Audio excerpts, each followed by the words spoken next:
오늘 날씨가 20도가 넘었습니다. 밖에 잠깐 갔다 왔는데 날이 진짜 덥네요. 활동하고 바람 쐬러 나가기에는 굉장히 좋은 날씨인 것 같습니다. 집에만 가만히들 계시지 마시고 주변에 산책로 한번 한 바퀴 돌고 오세요. 몸과 마음이 훨씬 상쾌하고 좋아지실 겁니다. 몸에 우리가 햇볕을 쐬면 비타민 D가 만들어진다고 하잖아요. 빛은 밝음이거든요. 항상 내가 밝은 마음, 밝음으로 나가야 내 삶이 더욱 밝아지고 좋은 기운을 끌어당기지 않겠나 그렇게 여겨집니다. 오늘은 12지지 7번째죠. 오화에 대해서 우리 같이 한번 살펴보겠습니다. 자, 오화의 물상을 보면 일음이 시생한다. 이 시생하는 시기가 바로 오화입니다. 시간적으로 볼 때는 아침에 11시, 낮이죠 이제. 낮 11시 반부터 1시 반까지. 이때는 가장 뜨거운 시기죠. 이 뜨거운 시간이에요. 계절로 보면 하지입니다. 여름이에요, 여름. 여름의 땡볕이라고요. 화력이 어마어마하다 그 말이죠. 이 어마어마한 폭발력을 가진 것을 그냥 내비두면 팽창력이 너무나 대단하기 때문에 그것을 수렴할 수 있는 그런 기운이 필요하다는 거예요. 그래서 이 오화를 지장간을 한번 살펴보면 병기정이에요. 여기는 태양이죠, 그죠? 태양 빛이죠. 근데 이것은 열이잖아요. 우리가 복사열이라고 볼 수 있죠. 빛과 열이 같이 뭉쳐져 있습니다. 이 빛이라는 것은 이제 얼목이죠. 얼목과 병화는 같이 가거든요. 이거는 꽃이 뭐예요? 화려하게 다 펴있는 모습이잖아. 그 상태에서 이 정화가 들어간다는 것은 이제 열매를 맺는 거란 말이에요. 열매를. 이 경금이라는 열매를 맺는 거거든요. 그래서 열매를 익혀야 되는 거야. 그래서 정화가 필요한 거죠. 그래서 이 오화의 물상은 병화에서 정화로 넘어가는 그런 전환기다. 근데 그 사이에 이 기토라는 게 있어요. 이 뜨거운 태양빛과 이 복사열, 이것을 수렴할 수 있는 기운이 따로 있어야 된다는 거죠. 그것이 기토더라. 이 기토는 습토죠. 그래서 어떤 모습이냐면 마치 우리 과일에 있죠. 속살. 뭔가 껍데기에서 속살로 익어가는 그 속에 이제 열이 들어가는 그런 형상으로 보여지고 있어요. 그래서 이 습토가 있기 때문에 병정을 수렴하는 그런 기운이 되고 이것이 바로 이름 시생하는 그런 기운이더라. 그래서 우리가 산에 오르는 것도 산 꼭대기 정점을 찍잖아요. 그러면 더 올라갈 것 같아도 그 다음부터는 어때요? 내려가죠. 그리고 이 바닥도 마찬가지예요. 바닥을 찍어서 더 구름통 위로 내려갈 것 같아도 찍고 어떻게 다시 올라간단 말이에요. 그래서 그 팽창점의 변곡점이 된다. 그래서 오화는 드러난다. 펼친다. 펼쳐진 거죠. 이미 펼쳐져 가지고 드러난 거예요. 화들짝 드러난 모습이야. 그래서 나를 드러내기를 좋아하고 엉거리 나를 좀 뽐내기를 좋아하고 그리고 화의 기운이잖아요. 우리가 12지지 중에서 가장 적나라하게 나를 드러내는 모습이 바로 오화의 모습이다. 그래서 일주를 한번 보더라도 가보잖아요. 간목을 완전히 펼쳐 놓은 거죠. 펼쳐 놓은 간목이에요. 그러니 나를 드러내고 싶어 하는 거잖아. 병원은 완전히 드러난 거죠. 화의 정점을 다 찍었단 말이에요. 그죠? 경검을 펼쳐놓은 모습이죠. 그죠? 이모. 펼쳐지는 기운이 아니잖아. 모으는 기운이잖아요. 그죠? 근데 오화가 있음으로써 나를 드러내려고 하는 거야. 그러니 나의 끼라든가 엉거란 그런 매력을 발산하는 그런 능력이 강한 거죠. 뭐 완전히 무토 퇴산을 드러낸 모습이다. 그래서 감추려고 하는 것보다는 나를 좀 뽐내고 드러내려고 하는 그런 기운들이 좀 더 강하게 들어있단 말이에요.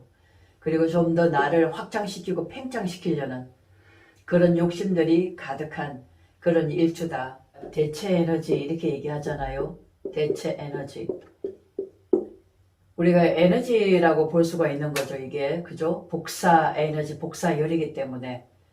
그래서 우리 직업으로 볼 때도 4차 산업, 이과도 연관이 있으면서 정신계와 인연이 있단 말이에요. 오화의 축이 만나면 우리가 축오죠. 이건 뭐냐면 어떤 중독성을 뜻하는 겁니다. 중독성이라는 거는 몰입을 뜻하는 거거든요. 집중력. 그것이 굉장히 강해질 수가 있다. 이게 오화가 천간에 가면 정하고 축이 되죠. 묘지가 되는 거예요. 이 축이라는 것은 해자축이잖아. 겨울의 모든 기운을 이 축에다가 응집해 놓은 겁니다. 응집 덩어리예요. 그래서 엄청나게 차가운 기운이거든요. 그게 딱 응집력이 대단합니다. 거기다가 이 오화라는 것은 완전히 팽창하고 팽창한 게 뜨거운 기운이잖아요. 그 기운과 맞붙으면 확 그냥 끓어오르는 그런 열기를 뜻하는 거죠. 이 탕화와도 연결이 돼요. 우리가 탕화. 그래서 이게 뜨거운 것이 막 끓어오르는 형국이잖아요. 그죠? 그래서 우리가 탕화살 뭐 이런 얘기도 하는데, 그래서 이것을 직업으로 쓴다면 가스, 전기, 배관 뭐 이런 거 있죠. 이런 쪽에도 굉장히 인연이 있는 그런 인자다. 그것을 잘 써먹으면 되는 거예요. 그리고 내가 학문을 연구한다면 그 한 분야에 집중적으로 한 곳에 매진해서 몰입할 수 있는 이런 집중력이 굉장히 탁월하다. 일에 대한 중독성이에요. 이것은 바로 집착입니다.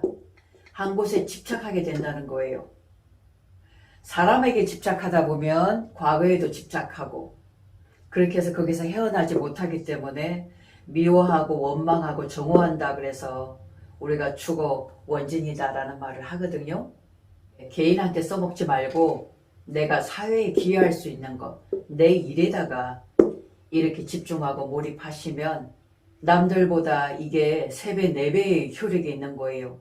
그만큼 집중력이 탁월하기 때문에 그것을 내 것으로 활용한다면 충분히 성공할 수 있는 인자다.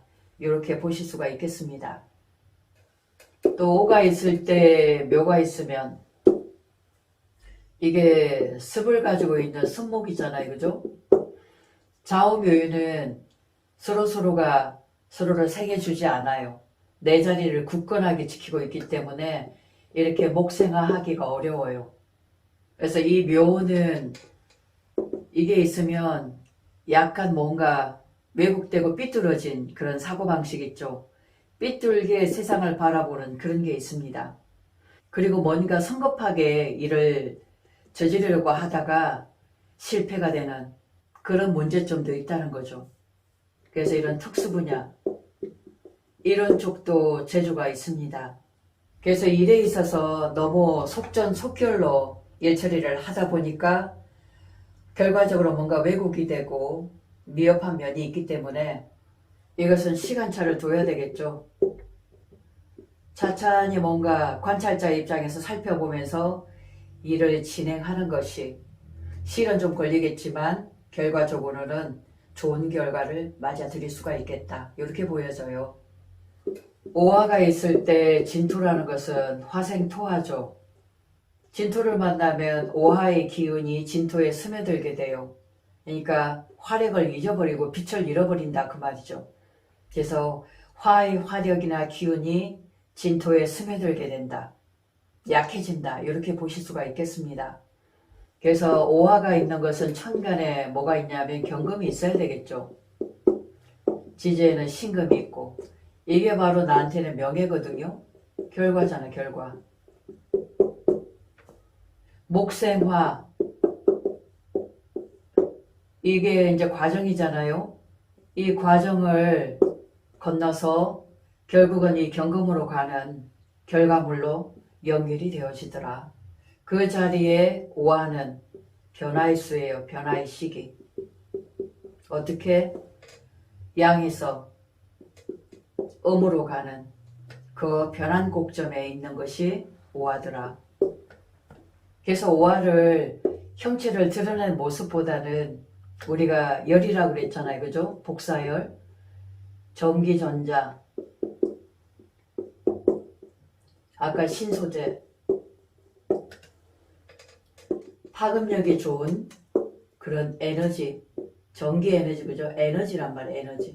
에너지 상태에서 오화를 살피시고, 오화라는 것은 지금 문명이 확 다 펼쳐진 거잖아요.